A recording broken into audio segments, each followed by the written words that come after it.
program might contain strong language. If you think you may be offended, switch off now.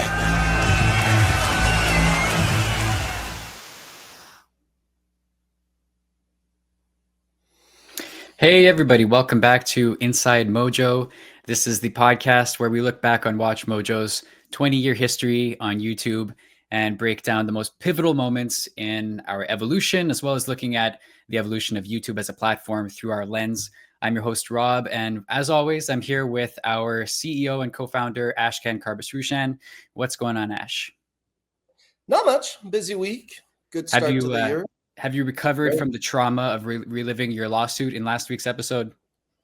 Yeah, that was fine. I even realized maybe I was, I was like, I've told that story many, many times, very, very diplomatically. So admittedly, I was maybe throwing in a bit more passionate, takes, but no, it's fine. It's 20 years ago.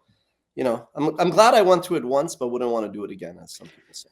Very interesting story, and it leads into another interesting story, which we're going to cover this week. So I like how you said your reward for getting through that lawsuit unscathed was years of financial struggle to follow, which is what we're going to talk about today. It's WatchMojo running out of money and what happened. So take us through, what happened after you succeeded in fending off that lawsuit. Where did WatchMojo end up, and what happened in the short term after that? Sure. I mean, to give you a financial snapshot, we were so early that there was no real revenue model. Hey, good morning, Tyler. So there was no revenue model, right? So we were making less than like $5,000 a month in terms of revenue, if that. But we had like a team and we had expenses. So we were still spending and losing tens of thousands of dollars each month. So, the injunction was May of 2006, and then the settlement took until the next year. It was just a long time of wasting energy and whatnot. But so our expenses as a virtue of investing and growing the team was going up. So I had, I've discussed this, like I basically made $250,000 from the sale and from former glory. And I mean, in 2006, it was just depleting rather quickly. And the bitter irony of settling the lawsuit was that, okay, well, what am I settling this for? Once you turn your back on the lawsuit, you're looking at, you think it's a, light at the end of the tunnel, but it's just another oncoming train, basically. So I just want to let our audience know that we have a poll that's going up on the WatchMojo YouTube page, as well as on X, I believe. We would like to know, if your business or passion project was in jeopardy of failure, running out of money, would you mortgage your house to save it? Would you bring on a new partner in exchange for a piece of your company, or would you just let it fail and move on to the next project? So weigh in with your thoughts on those polls, and we'll revisit that towards the end of the show. I was asking you about investors. What was the process like of looking for investors, and what challenges were there for you early on? So that's a great question. It did not help that basically I'd start a content company. I mean, the reality was, false modesty aside, most investors ultimately bet on an individual. Like, you need a team. Without a team, there's nothing.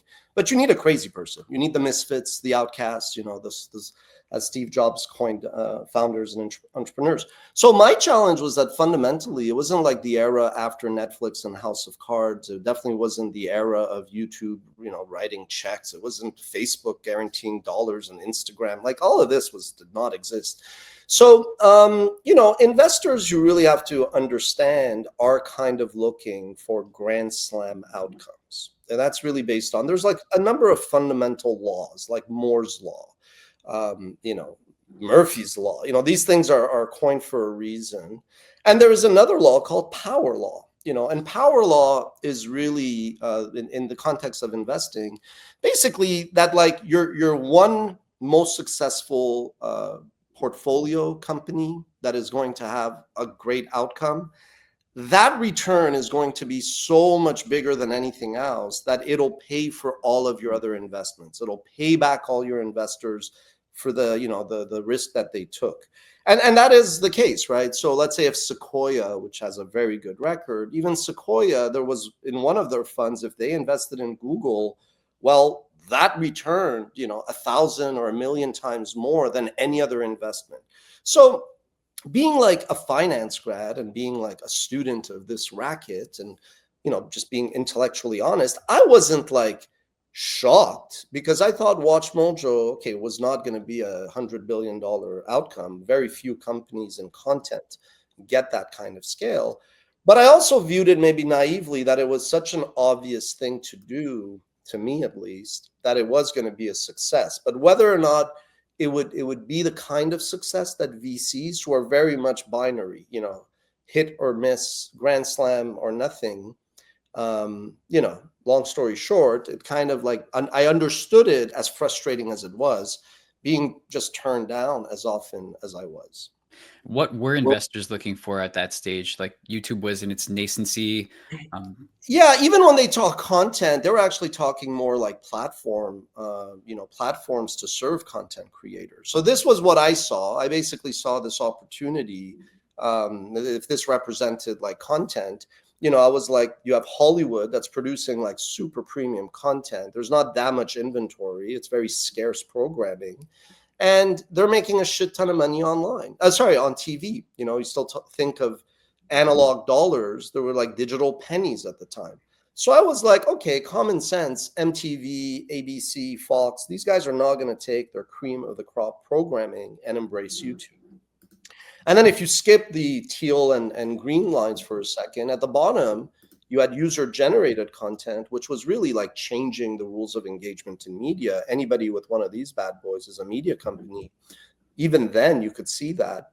But at the time, that was way too erratic and low quality, so to speak. So advertisers didn't want that. So it was pretty clear that if you produce content for that middle of the market, you could build enough programming, enough views, enough, kind of economic activity. But investors did not like that because they saw in content a hits business. And they don't like that. They want to invest once, build a product, which then scales. And yeah, so the idea is when you talk about competition, competition for me, it's very different if I'm talking to employees and recruiting. I'm competing with other organizations. I got to create a great environment. With users and audiences, you're competing with the world, because whether you're 60 Minutes and your bespoke in journalism, or your Spielberg or your BuzzFeed or your WatchMojo or your PewDiePie or Mr. Beast, we're all competing. So that's why sometimes to some people, I'm like, well, never as an entrepreneur say we have no competition. I mean, that's a kind of moronic thing to say. If anything, you have a lot of competition. It's just who's the context. Clients very different. If we're pitching Coca-Cola, if we're pitching Netflix, yeah, I mean, all of a sudden we may be competing in an RFP with IGN and Yahoo Sports because they also have a lot of men, So you have to understand the scopes. And then with investors, the number one thing investors have, they have a ton of money, but they it's time, right? So when you invest, like I've invested in 20 startups, you're making a long-term commitment. And as an investor, you're there to coach, to guide. Sometimes you don't even have any contact. But so for me, I could understand that, okay, these guys want to make 10 bets over the course of, let's say, 3 years, like the life of the lifespan of their fund. And they're willing for 9 out of 10 of their bets to go to zero, for one to be like $100 billion exit, so that if they own 2% of that at exit, they make $2 billion, which makes up the $1 billion fund that they had. And I was realistic. I knew that WatchMojo would be really successful, but it wouldn't be like some people are like, you still work? You must be a billionaire. I'm like, first of all, I like my work, but no, like WatchMojo is a success, but content companies are just not technology. They don't have the same scale. They don't necessarily command the same multiples and valuations. You could build a really, really successful business as we did, but I like content. This was my ultimate sin. I just really loved storytelling.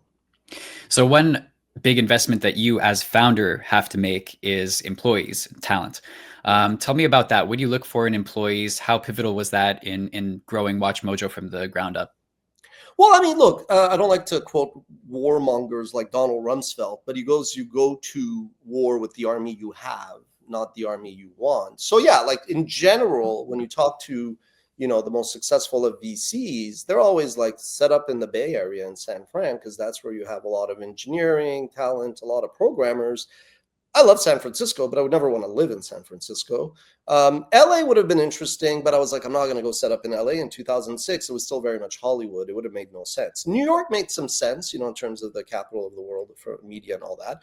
But I was in Montreal, and I was like, you know what? Before I get ahead of myself and build like the commerce side, the commercial deals and partnerships, you got to build it.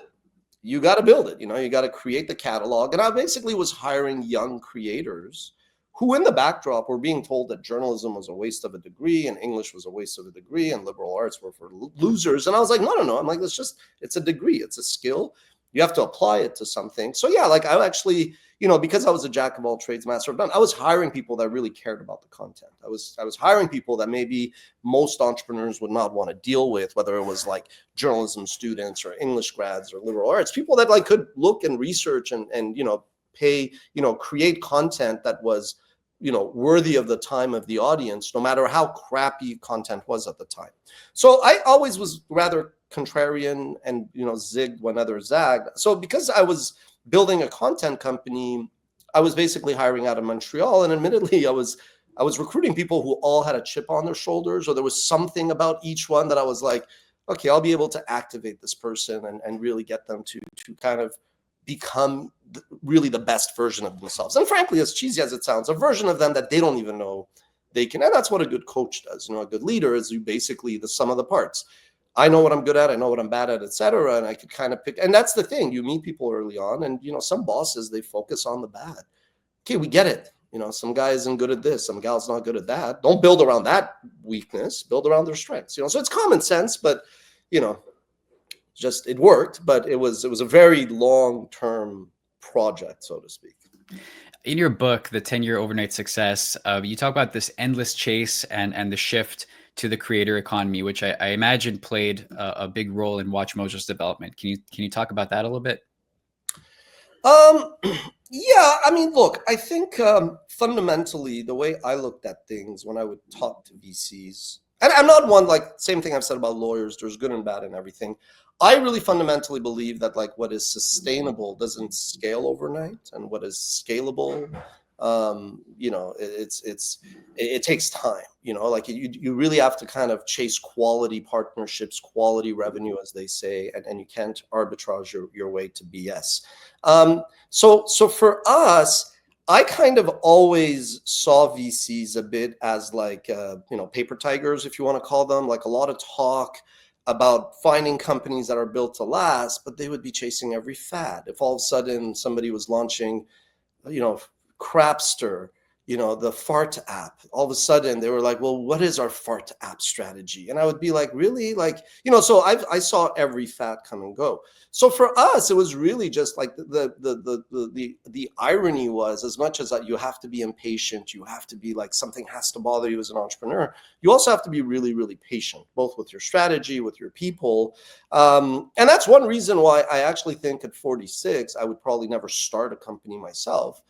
Because it's really, really, really kind of taking a very long-term approach. Even there's an expression, being long-term greedy, like really like skating to where the puck is going to go and not necessarily seeing the market today. And this was a bit of a frustration of mine with VCs that, they kind of lack that long-term vision. They kind of lack that common sense. It was really, they were just like, oh, this fund down the street is doing this, so we have to do it and make more noise, essentially. So WatchMojo is going through this incredibly rough patch. How much did you personally have to invest in the company in order to stimulate it to So, I mean, my idea really thought that I was going to raise money. I thought I'd raise like $500,000, which at the time was like a reasonable amount to start. But I basically started to cover the costs. And before I knew it, I was in about $250,000 in terms of cash, savings. Look, $250,000 is both a fortune and nothing. Right now you do see some funds that some startups that start and they have like 5 million, 10 million, some 50 million, again, depending on what you're building. But to me, 250 was actually not insignificant, but we were going up against companies that had raised 5, 10, 15, some of them at the time, $45 million. And this is some random slide. I put $1 million because I didn't want WatchMojo to look small, but it was effectively 250 of cash, savings, stock, whatever, just all of it, not fun. And then when I ran out of money, well, I could shut down, which didn't really seem like a good idea. That's when I actually then went into debt and basically went through an additional $500,000.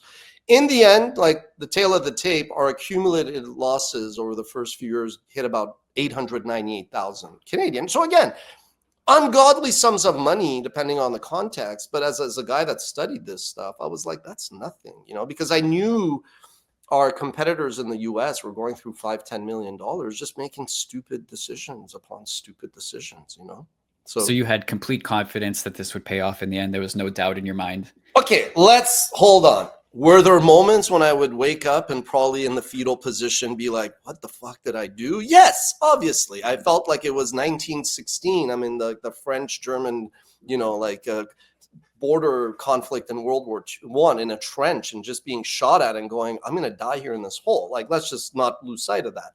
But when I took a step back, when I breathed, when I relaxed, when I kind of meditated or whatever, I was like, wait a minute. It's not like I'm holding on to some print magazine that nobody reads, but I love the art of a print.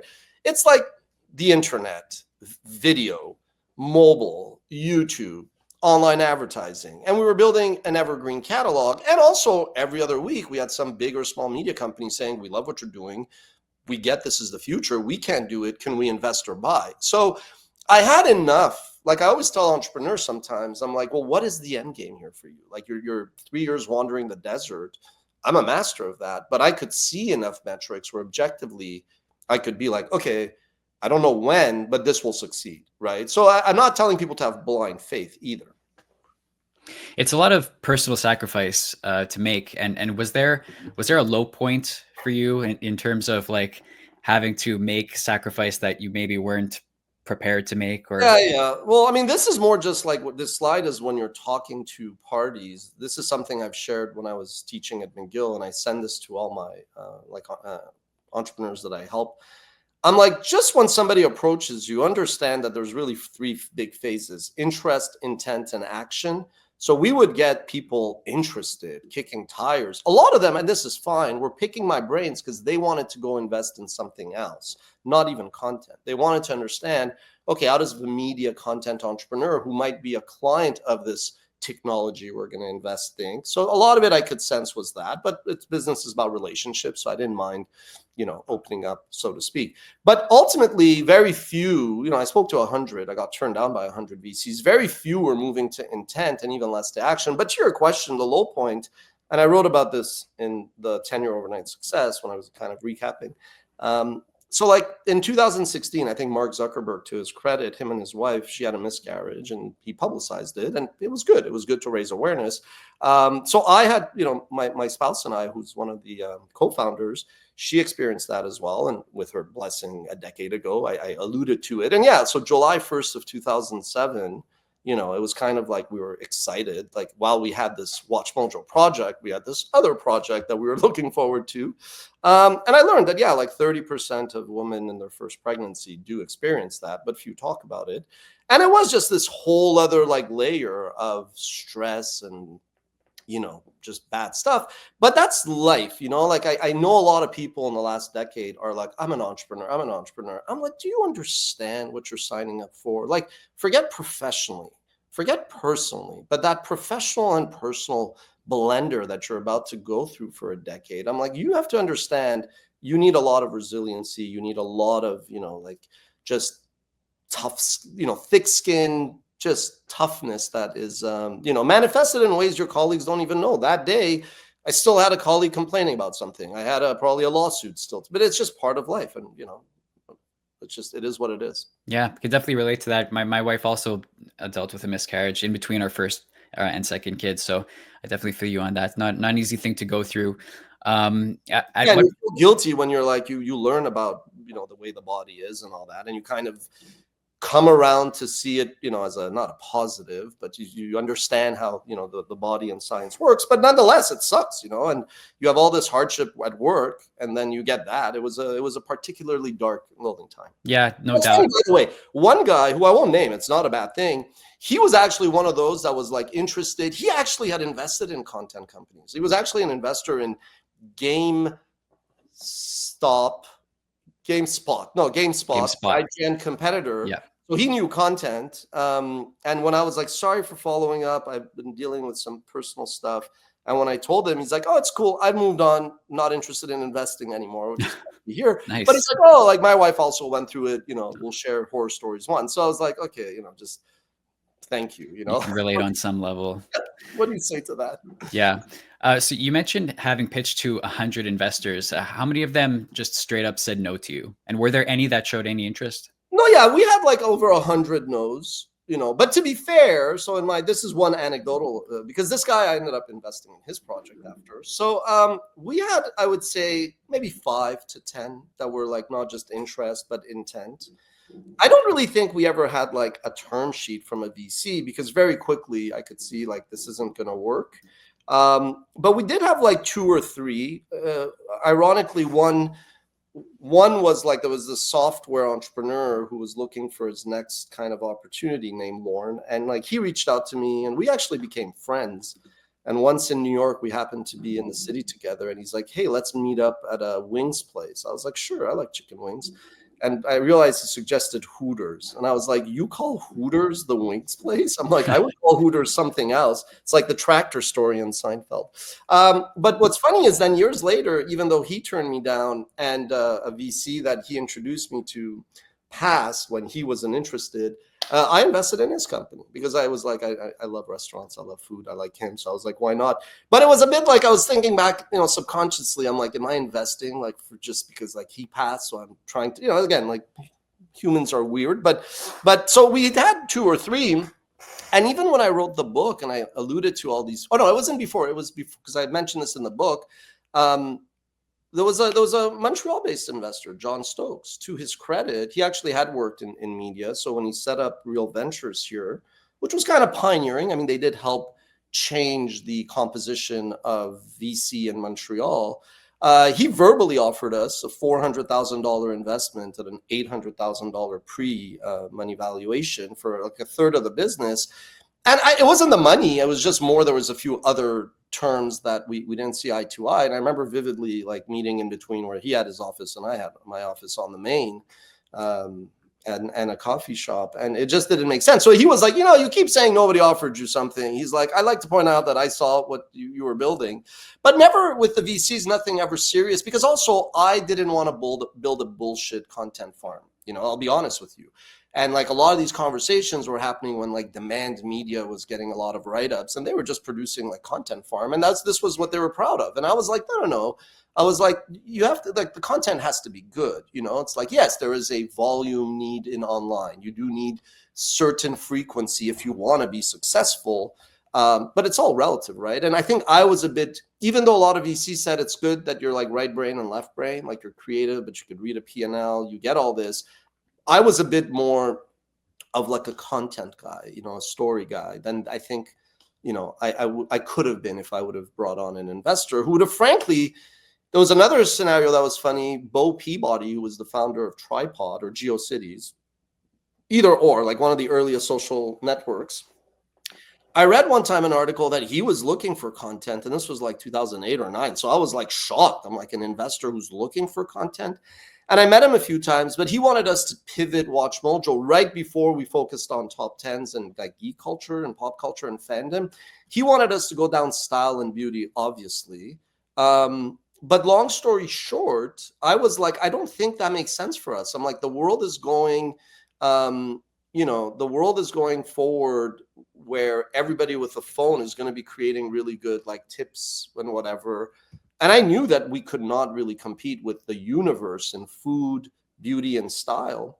And I think to really succeed this era of like storyteller, what YouTube has done to emancipate creators is you do need a bit of a balance. You got to be able to tell a story. Nobody says you need to balance your books and be a CPA at night, like at all, hire the pros. But you do have to understand like administration. You need to understand taxes. The other day on my timeline, some guy was like crying that the IRS took his money. Like, yo, bitch, wake up there. It's like, this is part of life. Like, I love all you guys. We hire you in droves from like Concordia's journalism you guys are so lost about taxes, and not saying you guys, but they don't teach us that in school. Like, I don't, this is one thing I don't understand. and they're like, come teach, come help us, like guide students. I'm like, just, it's the more pedestrian taxes, invoicing. Like, we have to, like, part of our training is, this is a template. It's Excel or Google Sheets. This is an invoice. Like, I'm like, what are you doing? What are you training these people for? You know what I mean? Yeah. Anyway, so we're going a bit on that, but you do need to have a bit about, and a lot of my success, our success, was because I knew accounting. It sounds boring. I understood, like, oh, you got the tax, you know, like, even like when we got audited, the government was like, you're so clean as a whistle. You know, we had like pay equity, and the consultant was like, you guys are pretty, you know, reasonable, and you have good benchmarks and everything. So, and this is a mistake. Like, my main frustration investing in other entrepreneurs is being Switzerland between their stupid ass VCs who are all doing their job, fiduciary duty to their LPs, which means they'll jam a, you know, screwdriver in your kneecap if it suits them. And then the entrepreneurs who all think they're Steve Jobs. You know, like, I'm there winning an award from EY. I'm like, humble, I'm sorry, we don't know anything. Teach me, wise people. And now you get entrepreneurs that can't even tie their shoelace, and they're like Steve Jobs, you know? So it's kind of like, it's like everybody is, instead of being more like, wow, there's a lot I don't know, I realize this whole generation is know-it-all, you know, factory, so to speak. So, yeah. But now we're going really on other tangents. But that's the thing. There's got to be an element of like fake it till you make it with some of these people too, right? Look, I do think that there's way too much BS in like getting a story on TechCrunch and, like, you know, again, sell on. There's a saying: sell on rumor, buy on news, or whatever, or I don't know, it's getting old, but you get it, right? I get it. I personally have never believed in that bullshit. Like, a word people use often to describe me as transparent. It works for me because I don't have time to keep track of lies. And, you know, I think information is important when it's shared, and its experiences, yada, yada. Yeah, I do think there's definitely that when it comes to entrepreneurship, to fake it till you make it. But I also think we live in a world of authenticity. We live in a world of transparency. Everything is a click away. The truth comes out. So, you know, if you, and look, at the end of the day, I never raised money from VC. So maybe it's because I was honest. I didn't lie to them. But I do feel that, like, you don't want to waste people's time. Like, if somebody comes to me, I always tell them, I go, what's the worst thing? Tell me. Like, what's the thing that I should pay attention to then turn towards coming some kind of agreement. Don't surprise me at the 11th hour, you know? So yeah, maybe to some extent. What I like more is project the bigger shadow. You know, like, one thing we did is by writing articles for like Media Post and TechCrunch, even when WatchMojo was tiny, you know, conferences would roll out the red carpet, and I'd be sitting there on stage interviewing like the head of whatever at Disney, or like the head of some fund. And that was because of writing. But it wasn't faking it. It was just finding ways to push and punch above your weight, that is critical. That is essential. We've got a question from the audience, I believe. You say you are more of a creative guy. So what skills did you have to develop to move forward? I mean, for me, it was really quickly hiring people that I didn't have an expertise. I do believe in this comparative advantage, principle of specialization, mumbo jumbo, Freud. Like, I don't know who Floyd is, but he's a fascinating hybrid. Yeah, no. So for me, very quickly, I would hire people to like cover my weaknesses. So like, I've never been a video editor, surprising to some maybe, given what WatchMojo does. It made no sense. I recorded one time in the first year, one thing, they never used it. It was just so bad, you know, like, it's not my skill set. So for me, it wasn't, you know, I won't lie, I'm pretty darn good at the things that I'm somewhat knowledgeable at, but the things that I'm really not good at, like, I can't paint, I could cook, you know, so I would invest to learn to be a better cook, but I don't believe that I'm going to go become a painter, because it just sucks. I'm not a painter. You know, so my thing is, double down on your strengths, understand things you don't know, but that's where you bring on other people's expertise. Right, don't be like cheap. Don't be like, oh, I'm going to learn to video edit because I don't want to hire somebody to video edit for me. That's like moronic.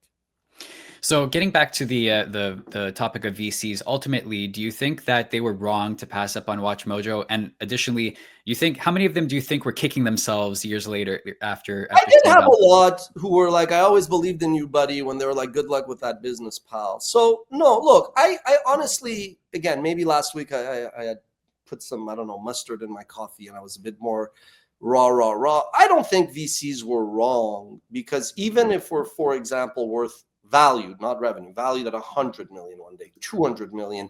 Those are still small outcomes to VCs. That's the crazy batshit part, right? So if the VC theory around power law is that they wanted one thing within 5 years, because don't forget, for 6 years we lost money, then I don't necessarily think they were wrong, but because of the nature of VC.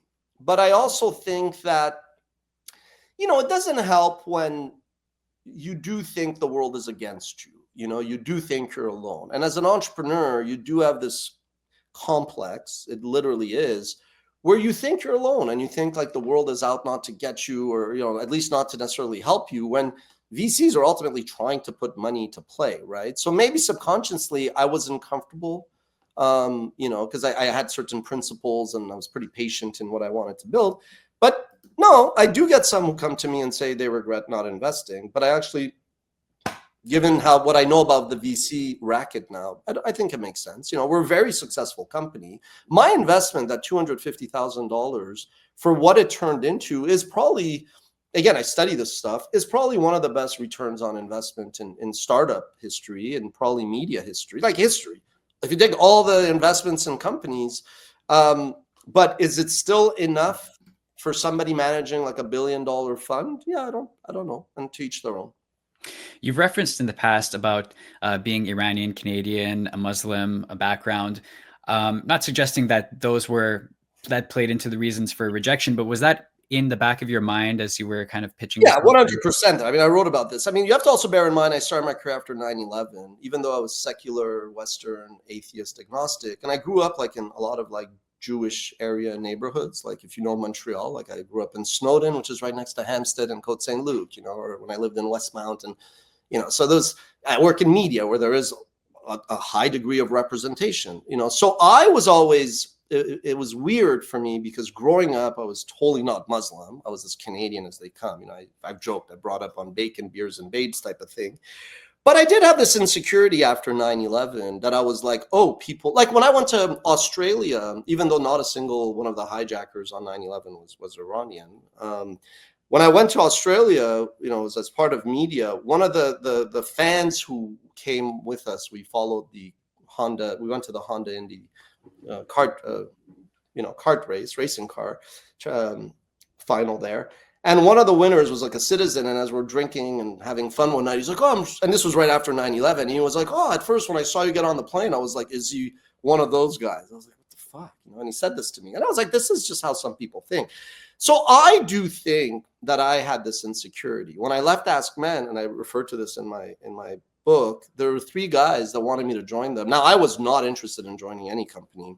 And it was 3 Jewish gentlemen. And one of them, the more senior guy, he was like, what do you think of Mahmoud Ahmadinejad, like who was at the time president of Iran? And I was like, well, whatever. He said some batshit crazy thing. And because I also never want to insult anybody, even if I disagree with them, I kind of said, well, I think this is what he meant, but I don't agree with it. But I remember going, well, if this gentleman is asking this, this will always be there. But as I grew older, I was like, yeah, you know what? And October 7th showed it. Jewish people have their own freaking fish to fry. They're not sitting there in a room conspiring against Ashkan Karbas-Frushan. So I recognize that, yeah, probably, it's not like discrimination. I definitely don't think I've ever, same way no U.S. Customs Guard, I have a Canadian passport, has ever once given me a hard time for being born in Iran. I don't think in my 25 years in media, 20 years in media, I could really say there was one time when I actually saw or faced discrimination. But I definitely know that it was like an insecurity. And that's the thing. Like I understand why some people say what they do about, Jewish people in the media because of just the representation. But to me, that's more of a lack of understanding of history than anything else, But absolutely, it was something totally on the back of my mind. Facts. I think we have our poll results ready, so we can pull those up if we have them and check out what people said. Just to review, we asked what you would do if your passion project or business was facing failure. Would you mortgage your house, bring on new partners, or let it fail and move on to the next thing? I'm very curious to see what people have said about this. It seems that 50% said they would sell a piece of their business to partners. 31% said let it fail, and only 15% said mortgage your house. So you are really in the minority there, Ash, with your big actions. I mean, that is called the sane, smart way to do things. You know, the reality is, in those dark early years, I remember like I couldn't give equity away. Like I couldn't, you know, like people were just not interested. They were investing in everything around me, most of which I didn't understand and most of which failed because of power law, not because we're so special. But it was hard. And it reminded me of Russell Simmons, not that he's not flawed in many other ways, but Russell Simmons, who started Def Jam. He was like, in the end, he's like, I ended up being more successful financially because nobody wanted to partner with me. And in my case, I don't think it's that nobody wanted to partner with me or nobody saw WatchMojo. It was just the confluence of building a business, media, content, video on YouTube, relying on fair use, us being in Montreal. Like we had enough X's next to our profile, but this is pretty representative, I think. Yeah, I agree. All right. Well, I think that pretty much does it for this week's episode, unless you have anything else to address, Ash. Maybe you want to give a little preview of what's to come on next week's episode, which will be about finding the product/market or the best platform and fit for your content. Yeah, so I mean, I think it's important in the context of, again, YouTube and the WatchMojo origins to say that like it's no longer 2006, right? Like the opportunities for venture funding have dramatically changed for entrepreneurs, but the fundamentals of VCs have not. So I do think next week we'll talk a little bit about entrepreneurs, storytellers. I get a lot of people emailing me saying I'm looking for funding to start something like the next WatchMojo. And so, yeah, I mean, you have to balance what I think I had to experience. And I had like the fortune and misfortune of doing it my way. But I think entrepreneurs and storytellers really, really have to balance what they can say or do to get funding, which means giving up a little bit on their vision, their principles and all that, versus holding out and the toll it might take. But then in the end, you do build the product or the company or the story that you want. It's a trade-off. And we'll discuss all that next week some more. Awesome. Looking forward to that. Thank you very much, everybody who watched live. This will be up on our YouTube channel as well. I just want to remind everybody that we have previous episodes that you can check out on the WatchMojo YouTube channel, as well as on Spotify. So there's a variety of places where you can see this podcast, and we'll be back again next week with more Inside Mojo for you to enjoy. Thanks, everybody.